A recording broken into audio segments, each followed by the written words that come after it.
Tier developments have no doubt made its presence felt in the F1 gaming space, with a big push since its F1 Manager series debuted last year. The hype for the first game died down pretty quickly once it came to light that certain key features weren't included, the lack of changes from one season to the next, and just how easy it is to turn a backmarker team into a winning team. If you followed the marketing for F1 Manager 23, you'll know that Frontier has listened and reacted to the feedback. F2 and F3 are fully simulated, F1 sprint races have been added, and you can sign a contract with someone that starts in the following season rather than immediately. These are all positive and fairly self-explanatory additions. And our already hands on the game have confirmed that the on-track action has also improved. Drivers don't get stuck in DRS chains as easy as they did last time, and the difference in performance between the tyre compounds is more pronounced. The inclusion of tyre temps also genuinely adds an additional consideration, as getting it wrong can have a huge impact on your driver's pace or how quickly they can wear their tyres. The big question remaining is a step up over the predecessor long term. Having worked our way through a season of career mode, we can see that probably is the case. A notable issue with last year's game was almost everyone, regardless of age, success or whatever, had their overall rating increased by 1 per year. It's not that simple in F1 Manager, although it should be noted that we play a version of the game without the day one patch, so the rating change we experienced are more dramatic than they are now had their game re-released. Older drivers will see their ratings decline. Daniel Ricciardo notably fell from 83 to 79 overall after just one season, although that was potentially celebrated for him being a reserve driver for an entire year, rather than Fernando Alonso, who 8 year older, only experienced an overall drop of 3. Contrast to that, McLaren's kind of rose up,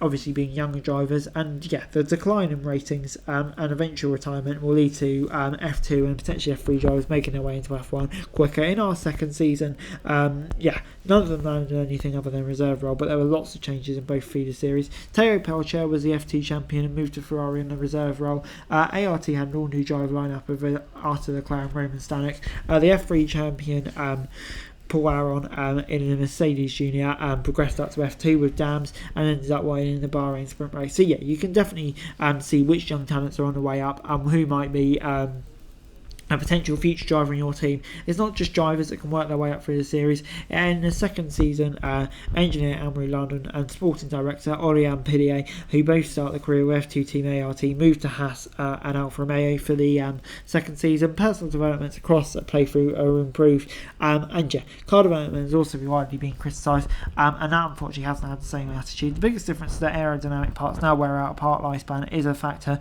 so you can make the parts on your car lighter, but then you'll need to be replaced more frequently. This eats into your team's cost cap money in itself is plentiful, as a couple of facility upgrades at the end of the year meant our AlphaTauri team had about 5 million less in the bank than they did at the start of the season. It's also worth noting that the aerodynamic part may not translate into potential part failures. Much like in last year's game, drivers only ever retire from race issue, crash or forcibly retire. Drivers never fail to see the checker flag due to an aerodynamic or powertrain reliability issue, and yeah, you can have a part with 0 point at certain left, but it still passes team inspection. The main objection in terms of car development this year is fairly simple to eventually develop an all-conquering car. Simply is do as much research as you can to get out there and you'll eventually get there. Whilst it's too early to say, F1 Manager definitely seems like an upturn in last year.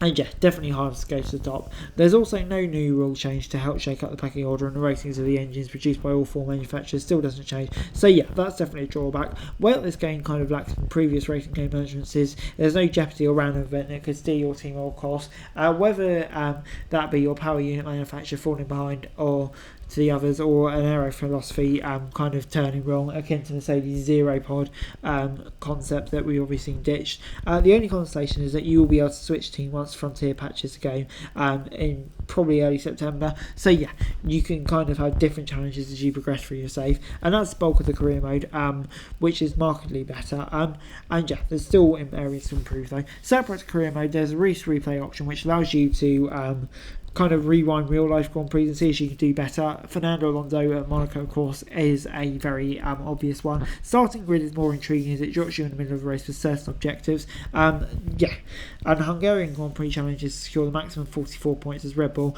You're dropped in on lap 42 out of 70 with Perez just behind Hamilton. A recurring challenge in the select race moments where you kind of have to make it in real life, with Perez this time coming third instead of coming third, coming second and beating Lando Norris. It's worth stating these challenges challenges aren't overly scripted, so the attempt to play up could turn out totally destiny for the better or the worse. This makes them much more fun to replay, but also can be near impossible to complete or extremely easy. The Bahrain challenge, where you're asked to finish 10th by its Albon, is pretty hard, fending off fast Giage and Yuki Tsunoda, a challenge that was rendered academic when Pierre Gasly span, promoting both of them up a position. A short distraction from the novelty of relieving real life Grand Prix challenges and World Competition. Also the handful of wacky challenges as equal performance car, a race affected Bahrain, and race of extreme temperature conditions are more interesting and do require you to think differently. Despite all the changes, F1 Manager 2023 will probably appeal more than F1 Manager 2022. If you want a game that focuses on track management and having to react in the middle of races,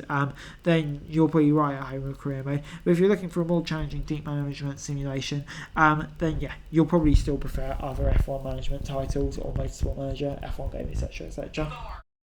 But anyway guys, that's the video. Thanks very much for watching. Like, subscribe, subscribe for daily F1 news and subscribe to the channel. I greatly appreciated. Thanks very much for watching. Peace out.